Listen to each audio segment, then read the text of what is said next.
guys, how are you all? Hope all doing well. I am Tanusha Dakwal and welcome back to my channel Women's Natural Health Care.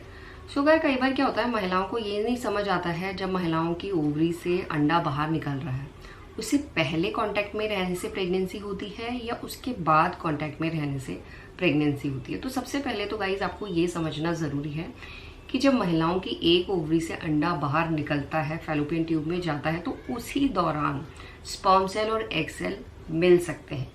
But इसके अलावा आपको ये भी जानना ज़रूरी है, जब अंडा बाहर निकलता है तो वो सिर्फ 24 से लेकर 36 घंटे के लिए सरवाइव करता है, जिंदा रहता है। उसके बाद ऑटोमेटिकली वो डिसॉल्व होना शुरू हो जाता है, खराब होना शुरू हो जाता है। तो आपका जब भी ओव्यूलेशन होता है उसके बाद आपके पास सिर्फ 24 से लेकर 36 घंटे का टाइम होता है। कई बार क्या होता है, महिलाओं की बॉडी में ओव्यूलेशन के दौरान ओव्यूलेशन के लक्षण महसूस होते हैं तो महिलाओं को पता चल जाता है, और कुछ महिलाओं को नहीं पता चलता है तो महिलाएं ओव्यूलेशन किट का यूज़ करती हैं, जिससे महिलाओं को पता चलता है कि उनका ओव्यूलेशन होने वाला है, अंडा बन रहा है या अंडा फूटने वाला है। तीसरा ऑप्शन होता है कि महिलाएं फॉलिकुलर स्टडी करवाती हैं, जिससे महिलाएं जान पाती हैं कि उनके अंडे का प्रोडक्शन हो रहा है और अंडा कब फूट रहा है या अंडा फूट रहा है या नहीं फूट रहा है। एक बार मैं कमेंट सेक्शन में पढ़ती हूँ, कुछ महिलाएं लिखती हैं जब उनका अंडा फूटा उसके 2 दिन बाद वो कांटेक्ट में रही तो क्या उन्हें प्रेगनेंसी कंसीव हो सकती है या नहीं हो सकती। और कई बार ये क्वेश्चन भी रहते हैं महिलाओं के कि उनका अंडा फूट गया है, उसके 2 दिन के बाद उनको ब्लीडिंग हुई है, क्या ये प्रेगनेंसी है, क्या ये प्रेगनेंसी नहीं है। तो आज जो भी डाउट रहते हैं आपको ओव्यूलेशन को लेकर या आपको कब कॉन्टैक्ट में रहना है, ये सारी इन्फॉर्मेशन आज के वीडियो में आपको देने वाली हूँ। तो देखिए गाइज, जो एग की लाइफ होती है, जो एग सेल होते हैं, वो सिर्फ 24 से लेकर 36 घंटे के लिए जिंदा रहते हैं। बट प्रेगनेंसी कंसीव करने के लिए सिर्फ एग सेल की ज़रूरत नहीं होती है, स्पर्म सेल की भी ज़रूरत होती है। जब स्पर्म सेल और एग सेल सक्सेसफुली मीटअप करते हैं तभी जाके महिलाओं का एग फर्टिलाइज होता है और तभी जाके प्रेगनेंसी का प्रोसेस स्टार्ट होता है।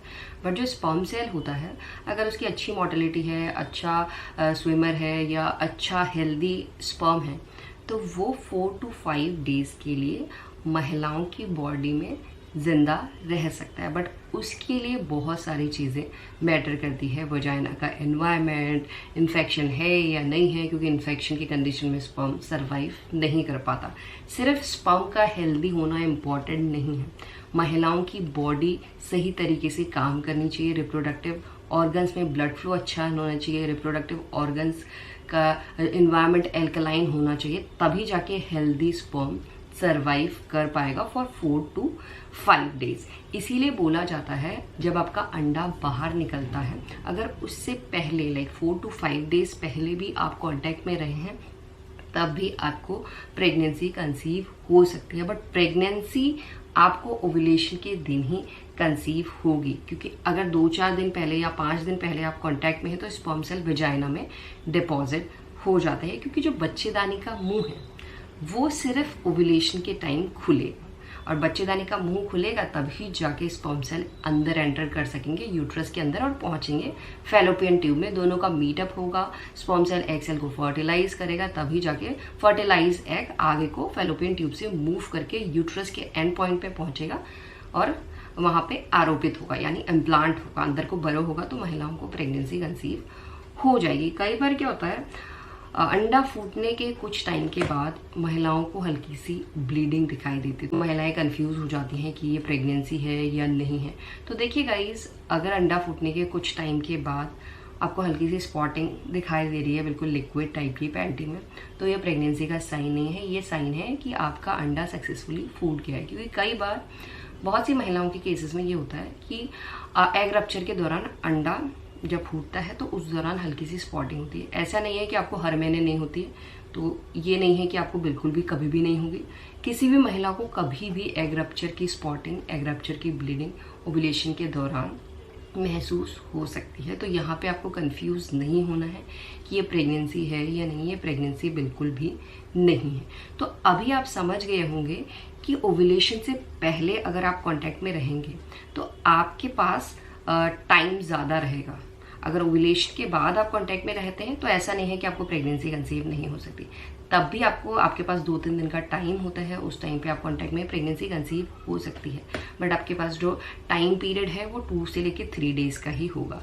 अगर आपको प्रेगनेंसी कंसीव करने के चांसेस बढ़ाने हैं तो उसके लिए क्या होगा, जितना ज़्यादा टाइम आपके पास है उतने ज़्यादा और उतनी जल्दी आप प्रेगनेंसी कंसीव कर सकते हैं। इसीलिए जब भी आपका ओव्यूलेशन होने वाला होता है उससे पहले ही आपको कांटेक्ट में रहना। और एक चीज़ नोटिस करनी है आपको कि आपको इस दौरान कोई इन्फेक्शन नहीं होना चाहिए।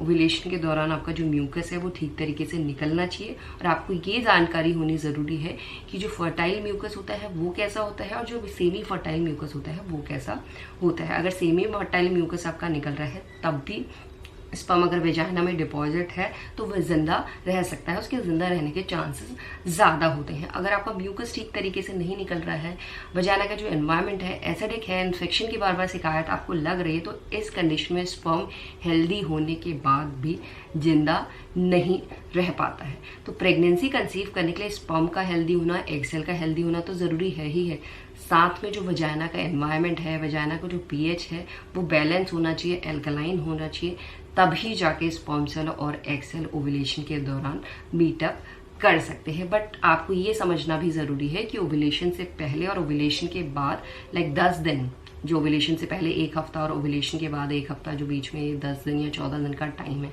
इस बीच आपको ऑल्टरनेट डेज रिलेशन में ज़रूर रहना चाहिए। ऑल्टरनेट डेज रिलेशन में रहते हैं जो अच्छे स्विमर होते हैं, जिनकी मोटिलिटी अच्छी होती है, उन स्पर्म्स की संख्या भी बढ़ती है और ज़्यादा चांसेस भी रहते हैं कि एक अच्छा हेल्दी मोटाइल स्पर्म स्विम करके एग सेल तक भी पहुंच जाएगा। इसीलिए बोला जाता है कि ऑल्टरनेट डेज अगर आप कांटेक्ट में रहेंगे तो इससे आपके प्रेगनेंसी कंसीव करने के चांसेस जल्दी और ज़्यादा बढ़ते हैं। तो इसी तरीके से आप समझ सकते हैं कि कब आपको पीरियड साइकिल में कांटेक्ट में रहना है। और एक चीज़ और, जो ओव्यूलेशन होता है हर महिला का मिड साइकिल में ही होता है। मिड साइकिल के दौरान किसी महीने आपका लेफ्ट ओवरी से अंडा बाहर निकलता है, किसी महीने राइट ओवरी से अंडा बाहर निकलता है। जिस भी ओवरी से अंडा बाहर निकलता है उस साइड पे आपका हल्का सा पेन आपको महसूस हो सकता है। इसी तरीके से आप समझ सकते हैं कि कब आपका सही समय है कांटेक्ट में रहने का, कब आपको प्रेगनेंसी कंसीव हो सकती है या कब सक्सेसफुली स्पर्म सेल और एग सेल मीटअप कर सकते हैं। और इसी तरीके से आप प्रेगनेंसी कंसीव करने के चांसेस को भी बढ़ा सकते हैं। यही है आज का वीडियो। होप करती हूँ